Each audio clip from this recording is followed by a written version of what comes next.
بسم اللہ الرحمن الرحیم۔ آپ نے آ کے پوچھا بلال کیا عمل کرتے ہو؟ اسلام میں کون سا ایسا افضل عمل ہے جو تم کرتے ہو؟ میں نے تمہارے قدموں کی آہٹ جنت میں سنی ہے۔ کہنے لگے اللہ کے رسول صلی اللہ علیہ وسلم، میں جب بھی وضو کرتا ہوں، صرف نماز کے لیے نہیں، جب بھی وضو کرتا ہوں اکثر باوضو رہنا یہ افضل عمل ہے، تو جب بھی وضو کرتا ہوں میں یہ سمجھتا ہوں کہ اللہ کو راضی کرنے کے لیے اب مجھے نماز بھی پڑھنی چاہیے، تو میں 2 رکعت نماز پڑھ لیتا ہوں، تحیۃ الوضو جسے ہم کہتے ہیں نا، کہ جب بھی وضو کرتا ہوں 2 رکعت ساتھ نماز بھی پڑھ لیتا ہوں، تو شاید میرا رب اس وجہ سے مجھ سے راضی ہو گیا ہے۔ تو ہمیں بھی چاہیے کہ ہم اس عمل کو اگر اپنی زندگی کا حصہ بنائیں تو انشاءاللہ اس میں بڑی خیر ہے۔ نبی علیہ السلام نے فرمایا جو مسلمان اچھی طرح وضو کرے، 2 رکعت نماز پڑھے، اقبل علیہما بوجہہ وقلبہ، اور وہ 2 رکعتوں کے اندر دل کے خشوع خضوع کے ساتھ، جسمانی خشوع خضوع کے ساتھ بالکل اپنی نماز پہ دھیان دے کہ 2 رکعت نماز پڑھے، وجبت لہ الجنہ، اس کے لیے جنت واجب ہو جاتی ہے۔ یہ نہیں کہ نماز شروع کی تو پھر حساب کرنے لگ پیا، نماز شروع کی اور ساتھ یہ سوچنا شروع کر دیا کہ سلام پھیر کے سب تو پہلے کنوں ملنا ہے تو سب تو پہلے کی کام کرنا ہے، یہ نہیں، پوری توجہ آپ کی نماز میں ہو، جہاں جسم کھڑا ہے وہیں پہ آپ کی روح بھی ہو، جہاں پہ جسم اللہ کے سامنے جھک رہا ہے وہاں آپ کے دل میں بھی وہی عاجزی اور انکساری کی کیفیت ہو۔ تو آپ علیہ السلام نے فرمایا اللہ ان 2 رکعتوں کی وجہ سے جنت اس پہ واجب کر دیتے۔ تو اللہ بڑے کریم ہیں، اللہ بڑے رؤوف الرحیم ہیں، اللہ رب العالمین بہت زیادہ معاف کرنے والے ہیں۔ ہمیں صرف وہ طریقے سیکھنے ہیں جس سے ہمارا رب راضی ہوتا ہے اور ہمیں معاف کرتا ہے۔ تو آپ علیہ السلام نے جنت کے اندر نہر کوثر بھی دیکھی، اس کی بڑی تفصیل آپ نے بتائی ہے، وہ 1-2 جمعوں میں بیان کر چکا ہوں۔ اس کوثر سے ہی 2 پرنالوں کی شکل میں پانی حوض کوثر میں آئے گا قیامت کے دن۔ میدان محشر میں تمام انبیاء کے حوض ہوں گے، سب سے بڑا حوض ہمارے نبی صلی اللہ علیہ وسلم کا ہوگا، اور اس حوض کا نام حوض کوثر ہے۔ جو اس سے 1 دفعہ پانی پی لے گا کبھی اس کو جنت میں جانے تک پیاس نہیں لگے گی، اتنا سخت دن لیکن اس کو پیاس نہیں لگے گی۔ اللہ ہم کو وہ دن نصیب فرمائے، وہ جام نصیب فرمائے۔ اللہ رب العالمین ہمیں آپ علیہ السلام کے حوض سے کوثر کا پانی نصیب فرمائے۔ بھائیو، جو شخص بدعت کرتا ہے وہ حوض کوثر سے محروم کر دیا جائے۔ اور آج رات بڑی ساری دنیا نے شب برات کے نام سے رات جاگنا عبادت کرنی ہے، کل روزہ رکھنا ہے۔ اللہ کی قسم کتاب و سنت سے یہ عبادت ثابت نہیں ہے۔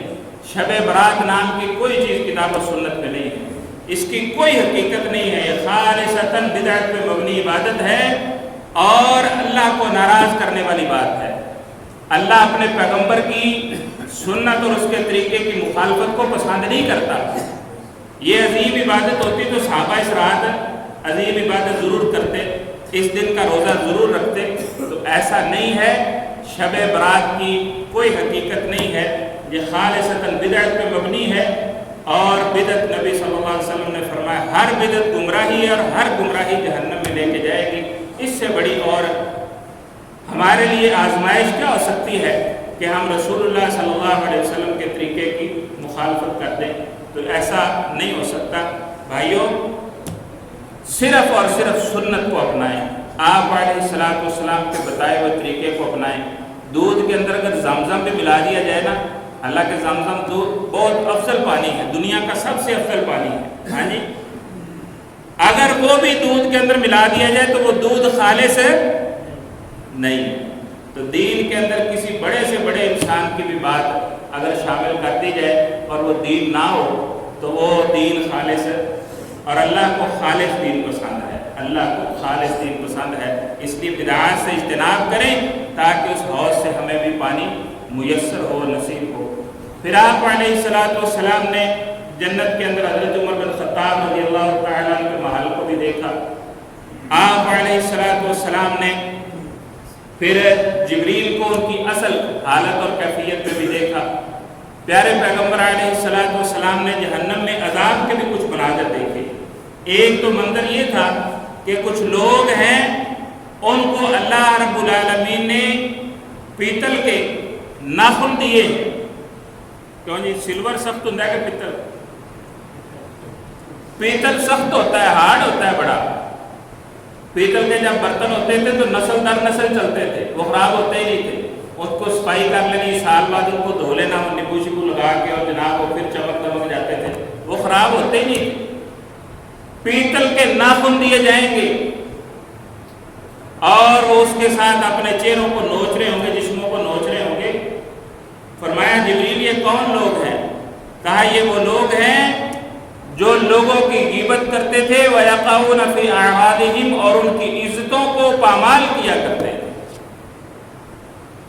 ساڑی ہر محفل دی سویٹ ڈش غیبت ہوندی، 10 لوگ بیٹھے باتیں کر رہے ہونا، کسی ایک کو وہ تختہ مشق بنا لیتے ہیں، فلانا وہ چھٹ پر ہوتا تو وہ سود گور ہے گیا، رام گور پتہ نہیں وہ پہنا دا کھا گیا، نہیں کیتا انہیں نہیں کیتا ہے، بڑی اس کی بات ہے، اور تینوں تو پتہ ہی کچھ نہیں۔ میں بتاتا ہوں اس نے کیا کیا۔ سارے اپنی اپنی طاقت کے مطابق اس میں حصہ لے رہے ہوتے ہیں، اور اگر وہ بندہ ان 10 بندوں کے سامنے آگے کھڑا ہو جائے نا تو سب کی زبان بند ہو جائے، اس کے سامنے بات کرنے کی کسی میں بھی ضرورت نہیں ہوگی۔ اور اگر ان 10 میں سے کوئی ایک اٹھ کے چلا جائے تو باقی لوگ اس ایک کے بارے میں شروع ہو جاتے ہیں۔ یہ ہمارا من حیث القوم حال ہے۔ ہم صرف عورتوں کو کہتے ہیں کہ عورتیں بڑی غیبت کرتی ہیں اور بڑے یہ معاملات ہیں، بندے بھی پیچھے نہیں آئے گے، بندے بھی ان سے کم نہیں ہیں۔ خدا را اس گناہ سے نجات پائیں، اپنی باتیں کریں، اپنے بارے میں کسی کو کہیں، کسی سے سنیں۔ کیوں آپ کسی تیسرے کو موضوع بحث بناتے ہیں، موضوع گفتگو بناتے ہیں؟ فرمایا ان کے پیتل کے ناخن تھے، اپنے جسموں کو نوچ رہے تھے، اور یہی سلسلہ چلتا رہے گا۔ فرمایا جبریل یہ کون ہے؟ کہا یہ وہ لوگ ہیں جو غیبت کرتے تھے اور لوگوں کی عزتوں میں واقع ہوتے تھے۔ تو اس لیے نماز، روزہ، حج، زکوٰۃ یہ بڑی عظیم عبادات ہے، لیکن اگر اس قسم کے معاملات حقوق العباد وہاں دینے پڑ گئے نا تو یہ سارا کچھ بانٹنا پڑ جائے گا، اور اگر بانٹ کے بھی حقوق والوں کے حقوق نہ دے سکا تو ان کے گناہوں کا بوجھ اٹھانا پڑے گا، اور فیلئر پکا ہے پھر۔ اس لیے بھائیوں، پاس ہونے کے لیے جہاں نماز پڑھنا ضروری ہے، زکوٰۃ دینا ضروری ہے، حج اور عمرہ ہے، اگر اللہ حج کی توفیق بخشے، جہاں حج اسلام کا رکن ہے، اسی طرح حقوق العباد بھی ہیں جن کے بارے میں اللہ رب العالمین نے سوال کرنا ہے۔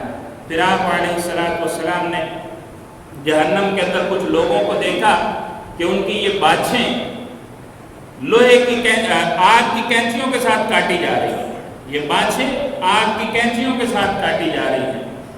آپ علیہ السلام نے پوچھا جبریل یہ کون لوگ ہیں؟ کہنے لگے یہ آپ کی امت کے وہ واعظین اور خطباء ہیں جو لوگوں کو تو نصیحت کرتے تھے، خود اس پہ عمل ہیں، لوگوں کو بڑی خیر کا کہنا، نیکی کا حکم دینا، اور خود اس نیکی اور اچھے کام پہ عمل نہیں کرتے تھے۔ یہ وہ بے عمل خطباء ہیں جو لوگوں کو نصیحت کرتے تھے، نیکی کو حکم دیتے تھے اور اپنے آپ کو بھول جاتے تھے۔ اللہ رب العالمین ہمیں ایسے بے عمل خطباء سے محفوظ فرمائے۔ اللہ رب العالمین دین کا عالم بھی بنائے اور دین کا عامل بھی بنائے۔ اللہ کتاب و سنت کے مطابق زندگی گزارنے کی توفیق عطا فرمائے۔ اس لیے بھائیوں، یہ چند مشاہدات تھے جو نبی علیہ السلام نے دیکھے ہیں۔ ہمیں اس میں بڑی ساری چیزیں سبق کے طور پر ملتی ہیں کہ ہم اگر وہ عمل کریں گے تو انشاءاللہ خیر کے راستے پہ قائم رہیں گے، اور اگر وہ بدعملی کی طرف جائیں گے تو وہ جہنم اور عذاب کا راستہ ہے۔ اللہ ہمیں اس عذاب کے راستے سے محفوظ فرمائے۔ اللہ ہمیں خیر اور نیکی کے راستے پہ چلنے کی توفیق بخشے۔ وما توفیقی الا باللہ، علیہ توکلت و الیہ